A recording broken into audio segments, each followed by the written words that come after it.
Chapter 10. The Guardian of the Gate. It was some time before the Cowardly Lion awakened, for he had lain among the poppies a long while, breathing in their deadly fragrance. But when he did open his eyes and roll off the truck, he was very glad to find himself still alive. "I ran as fast as I could," he said, sitting down and yawning, "but the flowers were too strong for me. How did you get out?" Then they told him of the field mice and how they had generously saved him from death. And the Cowardly Lion laughed and said, "I have always thought myself very big and terrible, yet such little things as flowers came near to killing me, and such small animals as mice have saved my life. How strange it all is! But, comrades, what shall we do now?"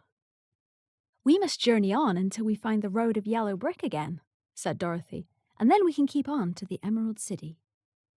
So, the lion being fully refreshed and feeling quite himself again, they all started upon the journey, greatly enjoying the walk through the soft, fresh grass, and it was not long before they reached the road of yellow brick and turned again towards the Emerald City where the great Oz dwelt.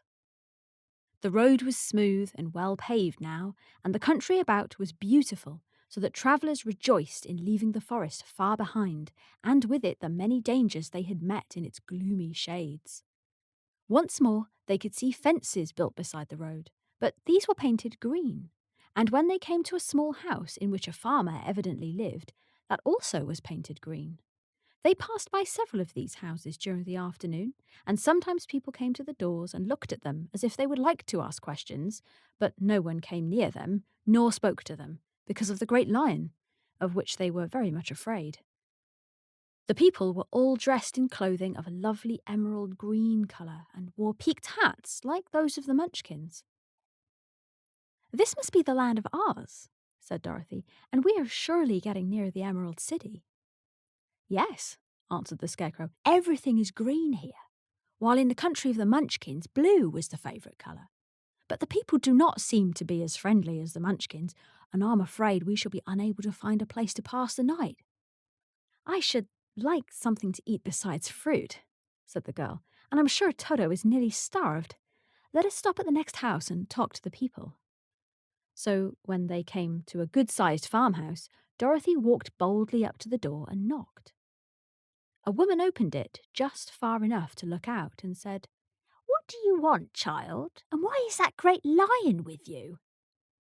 "We wish to pass the night with you, if you will allow us," answered Dorothy, "and the lion is my friend and comrade, and would not hurt you for the world." "Is he tame?" asked the woman, opening the door a little wider. "Oh, yes," said the girl, "and he is a great coward, too. He will be more afraid of you than you are of him." "Well," said the woman, after thinking it over and taking another peep at the lion, "if that is the case, you may come in, and I will give you some supper and a place to sleep." So they all entered the house, where there were, besides the woman, 2 children and a man. The man had hurt his leg and was lying on a couch in a corner. They seemed greatly surprised to see so strange a company, and while the woman was busy laying the table, the man asked, "Where are you all going?" "To the Emerald City," said Dorothy, "to see the great Oz." "Oh, indeed?" exclaimed the man. "Are you sure that Oz will see you?" "Why not?" she replied. "Why, it's said that he never lets anyone come into his presence. I have been to the Emerald City many times, and it is a beautiful and wonderful place. But I have never been permitted to see the great Oz, nor do I know of any living person who has seen him." "Does he never go out?" asked the Scarecrow. "Never. He sits day after day in the great throne room of his palace, and even those who wait upon him do not see him face to face." "What is he like?" asked the girl. "That is hard to tell," said the man thoughtfully. "You see, Oz is a great wizard and can take on any form he wishes, so that some say he looks like a bird, and some say he looks like an elephant, and some say he looks like a cat. To others he appears as a beautiful fairy or a brownie, or in any other form that pleases him. But who the real Oz is, when he is in his own form, no living person can tell." That is very strange, said Dorothy. But we must try in some way to see him, or we shall have made our journey for nothing. Why do you wish to see the terrible Oz? Asked the man.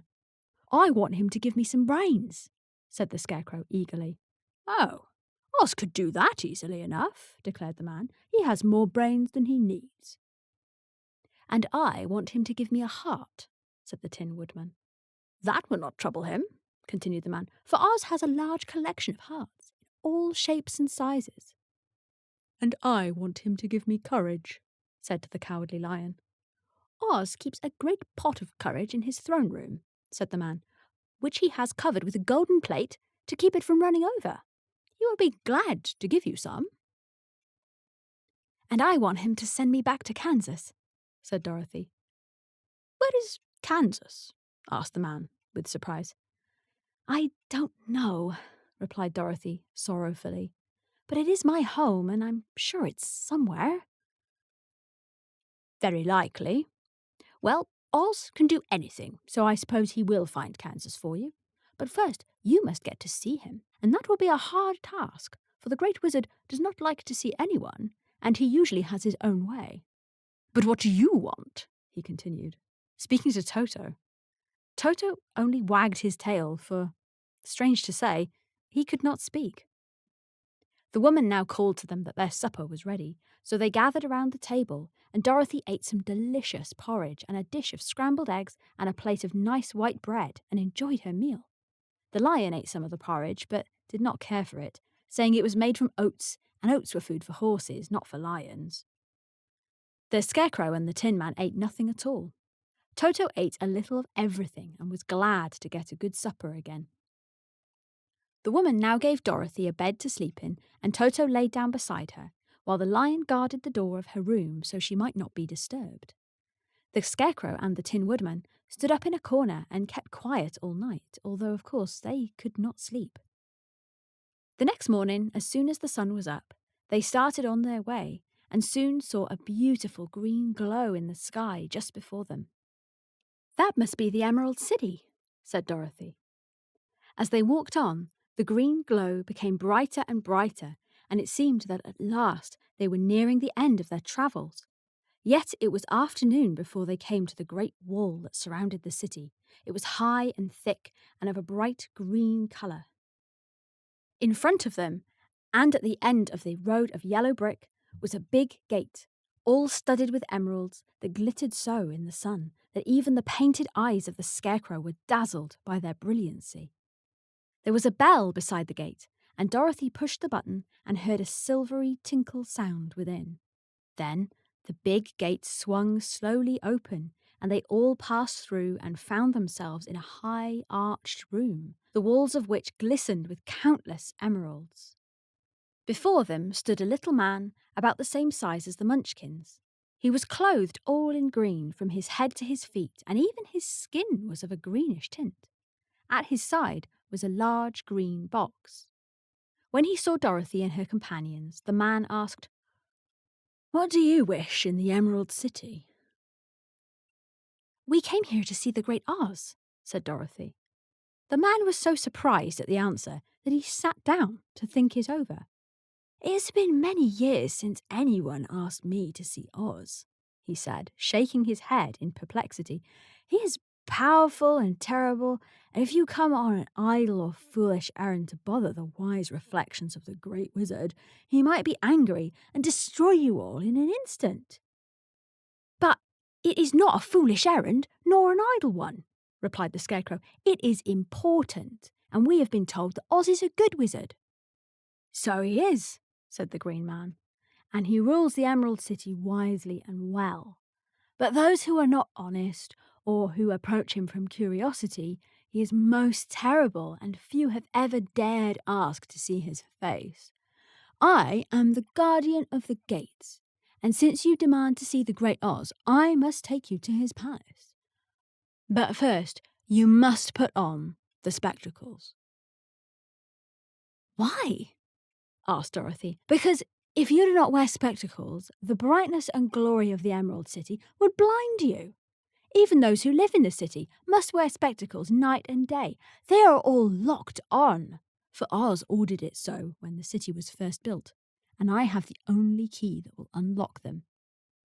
He opened the big box, and Dorothy saw that it was filled with spectacles of every size and shape. All of them had green glasses in them. The guardian of the gates found her a pair that would just fit Dorothy and put them over her eyes. There were 2 golden bands fastened to them that passed around the back of her head, where they were locked together by a little key that was at the end of a chain the guardian of the gates wore around his neck.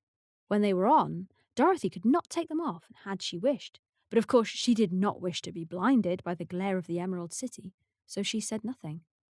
Then the Green Man fitted spectacles for the Scarecrow, and the Tin Woodman, and the Lion, and even on little Toto, and all were locked fast with a key. Then the Guardian of the Gates put on his own glasses and told them he was ready to show them to the palace. Taking a big golden key from a peg on the wall, he opened another gate, and they all followed him through the portal into the streets of the Emerald City.